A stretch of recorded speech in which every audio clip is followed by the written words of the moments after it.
Right now, 1 in 4 people over 60 is taking a pill that slowly dissolves their skeleton from the inside. Not a painkiller, not a steroid. A pill they were told is completely safe. And most of them have been swallowing it every single morning for years. Here's what makes this worse. This isn't a rare side effect buried in the fine print. A meta-analysis of 11 international studies found that people taking this medication have a 30% higher risk of hip fracture and a 56% higher risk of spinal fracture. Those aren't small numbers. Those are the kind of numbers that should change the way you think about your medicine cabinet. And the most unsettling part, the mechanism behind this isn't what anyone assumed. For years, researchers believed it was about one thing. Turns out the real damage runs much deeper, and it starts in a place you'd never suspect. The pill I'm talking about is a class of acid-suppressing medication, the kind tens of millions of people take for heartburn, reflux, and stomach discomfort. You probably know someone who takes one. You might be taking one yourself. But the relationship between your stomach acid and your bones is one of the most underestimated connections in the entire body. And once you understand it, you'll never look at that little capsule the same way again. Let's start with something most people never think about. Your stomach acid isn't just there to digest food, it's a gatekeeper. One of its most critical jobs is to break down minerals from food into forms your intestines can actually absorb. Calcium is at the top of that list. Calcium doesn't float into your bloodstream on its own. It needs to be dissolved first, ionized. And that process requires an acidic environment. Your stomach runs at a pH of about 1.5 to 3.5. That's roughly the acidity of lemon juice or vinegar. At that level, calcium from food and supplements gets broken apart and prepared for absorption in your small intestine. Now here's what happens when you suppress that acid. The pH rises. The environment becomes less acidic, sometimes barely acidic at all.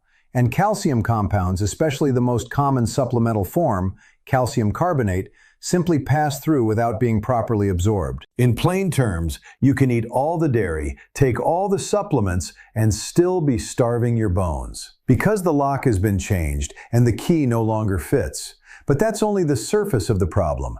The body has a backup plan for low calcium, and that backup plan is where the real damage begins. When blood calcium drops, even slightly, your body doesn't just shrug, it panics. And it triggers a hormone called parathyroid hormone, or PTH. This hormone has one job: get calcium into the blood at any cost. Where does it get that calcium? From the biggest calcium reserve you have, your bones. PTH activates cells called osteoclasts, specialized cells whose job is to break down bone tissue and release calcium back into the bloodstream. In short bursts, this is normal. Your body constantly remodels bone, breaking it down and building it back up.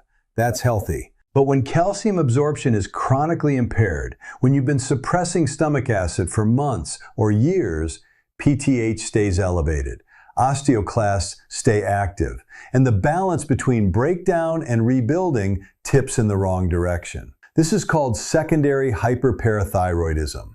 Your parathyroid glands aren't diseased, they're responding to a signal created by the medication you're taking for heartburn. Traditional Chinese medicine described this exact dynamic thousands of years before we discovered parathyroid hormone. In TCM, the kidneys govern the bones.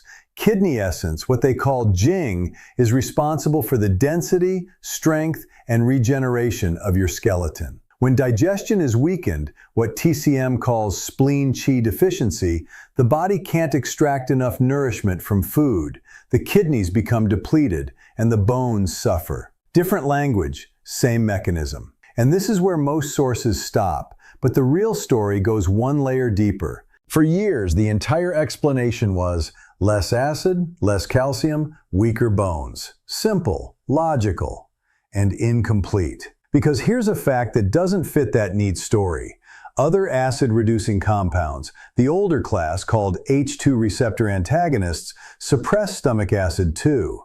But they don't increase fracture risk. Study after study confirms this. Same acid reduction, different outcome. That means acid suppression alone can't be the whole answer. In 2021, researchers at the University of Edinburgh discovered something striking. These acid-suppressing medications don't just work in the stomach, They inhibit an enzyme called phospho-1, a bone-specific enzyme that plays a direct role in mineralizing bone tissue. In other words, the medication reaches the bones themselves and interferes with the very process that makes bone hard and strong. This isn't about calcium absorption anymore. This is a direct hit on the bone-building machinery. On top of that, there's magnesium. These medications have been linked to severe magnesium depletion, a condition that can take years to develop, making it almost invisible. Magnesium is essential for activating vitamin D, which in turn is essential for calcium absorption. Without magnesium, even vitamin D supplements become partially useless. The whole chain collapses. So the picture is not one mechanism, it's three, running simultaneously. Reduced calcium absorption, direct inhibition of bone mineralization, and a silent magnesium drain that undermines the entire support system. That's the trap. And now, here's how to get out of it. First, and I need to say this clearly, nobody should stop any medication abruptly without guidance from the person who prescribed it. Acid-suppressing medications serve a real purpose, and stopping them suddenly can cause a rebound effect that makes the original problem worse. But there are things you can do right now, today, to protect your bones while you're on this medication, and most people aren't doing any of them. Step 1. Switch your calcium source. If you're taking calcium carbonate, the most common and cheapest form, your body may not be absorbing it properly. Calcium citrate does not require an acidic environment for absorption. It works regardless of stomach pH. That single switch can change everything. Step 2. Take it with food, not on an empty stomach. When you eat, whatever stomach acid you do produce is at its peak. That window matters. Step 3. Magnesium. Most people over 60 are already low, and this medication makes it worse. Magnesium glycinate or magnesium citrate, 200 to 400 milligrams daily, taken in the evening. Without it, your vitamin D can't do its job, and your calcium metabolism stays broken. Step 4. Vitamin D3, not D2. 2,000 international units daily as a baseline. Vitamin D is the dispatcher. It tells your intestines to absorb calcium and tells your bones to hold on to it. Without adequate levels, the rest of the chain falls apart. Step 5. Have your blood levels checked, specifically 25-hydroxyvitamin D, serum magnesium, calcium, and parathyroid hormone. These 4 numbers tell the full story. If your PTH is elevated and your vitamin D is low, you now know exactly what's happening. That's the base protocol. It's enough to start. But there's one more element. One thing that most people doing all 5 steps still get wrong. And it's the difference between protecting your bones and actually rebuilding them. There's a herb the Chinese have been using for bone repair for over 2,000 years. They call it Sui Bu, and the name literally translates to mender of shattered bones. Its botanical name is Drineria fortunei, and it's a fern that grows in shaded, humid environments across southern China. For most of Western science's history, that name would have sounded like folklore, but modern research tells a different story.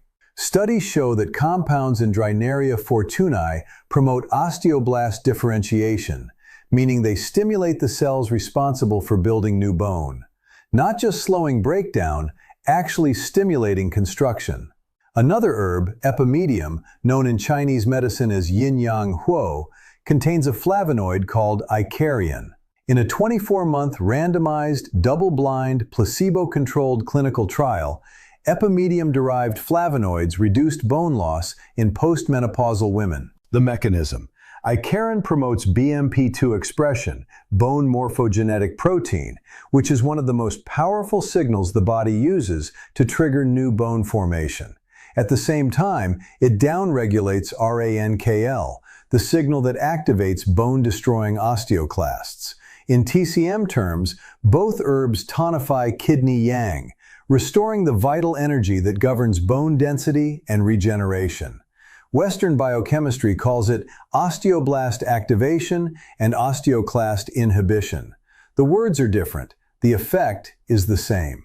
And here's what ties it all together. When stomach acid is suppressed, the Chinese system says digestion weakens, the spleen fails to nourish the kidneys, and the bones become brittle. Western science says reduced acid impairs mineral absorption, triggers secondary hyperparathyroidism, and disrupts bone remodeling. Two traditions, separated by 3,000 years and 10,000 miles, pointing at the same chain of events. Now, the thing most people miss. The one detail that makes the difference between a protocol that works and one that quietly fails. Timing. Everything I've described, the calcium citrate, the magnesium, the vitamin D, most people take them at the same time as their acid-suppressing medication. First thing in the morning, all at once, with a glass of water. That's the mistake. These medications don't just reduce stomach acid for an hour, they shut down the proton pumps in your stomach lining for up to 72 hours per dose.